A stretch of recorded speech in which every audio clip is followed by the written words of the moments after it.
Okay, so we are starting the next chapter, and this chapter is just a review of classical mechanics and quantum mechanics. And it's really just to remind you of some facts that I think that you probably know well. So we're going to start off with classical mechanics, and I want to start off by reviewing three different ways of doing classical mechanics.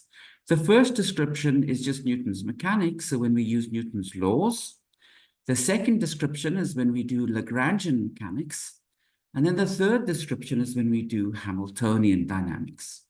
So there's these three different descriptions. To organize them in your mind, I would suggest that you get familiar with what is the benefit of these different descriptions. And that's what I'm going to try to stress.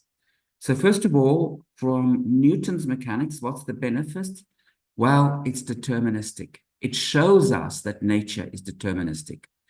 Given some initial conditions, given some data right now, I can predict what will happen in the future. So the future is determined. And that's why we say the equations are deterministic. In Lagrangian mechanics, we'll see that actually determinism is not manifest. You don't come to the conclusion that knowing things today, you can predict the future. But the benefit of Lagrangian mechanics is that it's a very powerful way to put any symmetries that you want into the theory. Now, we want to build a theory that's Lorentz invariant, so that's why the Lagrangian formulation of mechanics is going to be so important to us. It'll be a way for us to put in the Lorentz invariance and Poincare invariance that we want. Okay? And then finally, why do we bother with Hamiltonian mechanics? Well, the Hamiltonian description gives us the most direct way to get to the quantum theory. And that's actually what we're trying to do at the moment. We're trying to build a recipe so that if I give you some classical field theory or some classical theory, you can construct the corresponding quantum theory. And the recipe that we are after is called canonical quantization. And canonical quantization is something that's natural from the Hamiltonian framework.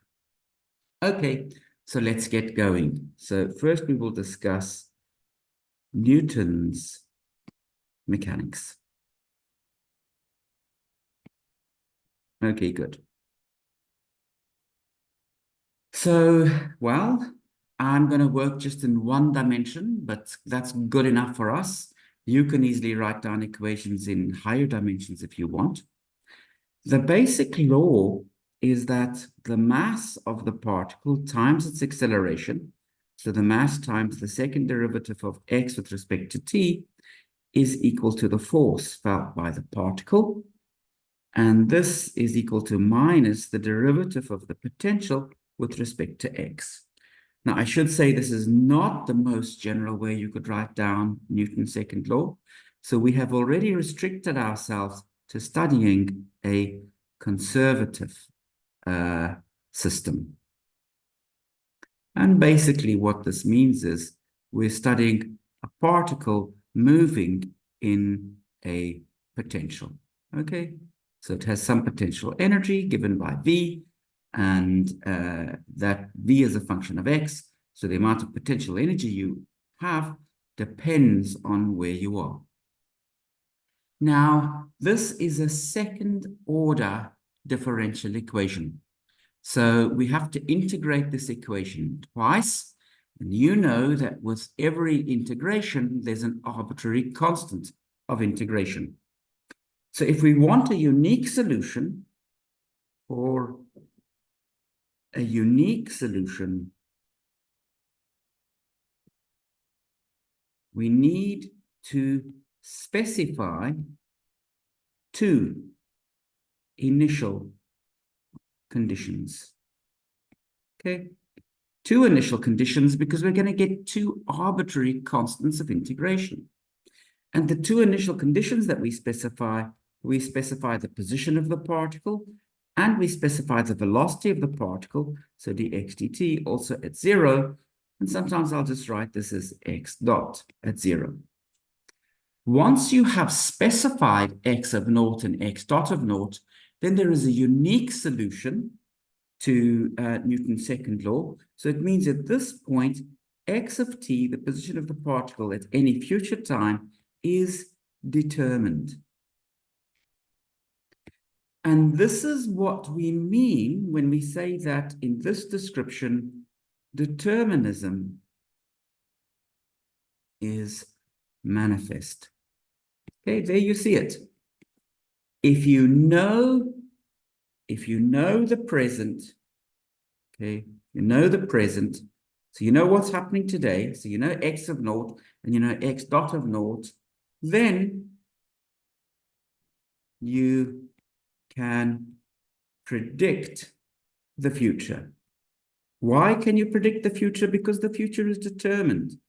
The future is determined by the present, and the equation that tells you how to translate the present into the future is just Newton's second law. Okay.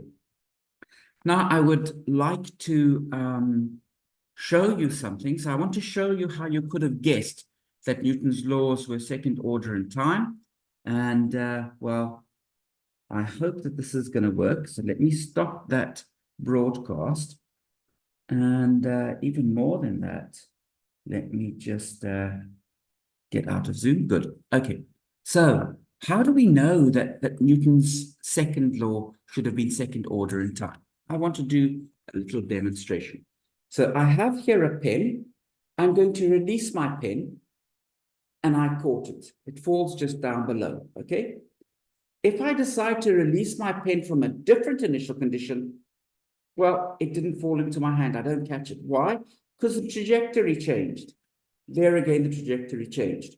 So if I want the same trajectory, I better make sure the particle is always falling from the same position. If I'm at the same position, but I give it a different initial velocity, then the trajectory also changes. The trajectory also changes. So to get the same trajectory, I need to start from the same position, and I need to start with the same velocity. So the trajectory is determined by its initial position and its initial velocity. That's two numbers. That tells you that you're looking for a second order differential equation, because once those two numbers are specified, the path of the particle is unique, but those two things that you need to specify are the two arbitrary constants of integration. Very good. I hope that made sense for you. Okay, we'll continue with Lagrangian mechanics in a moment.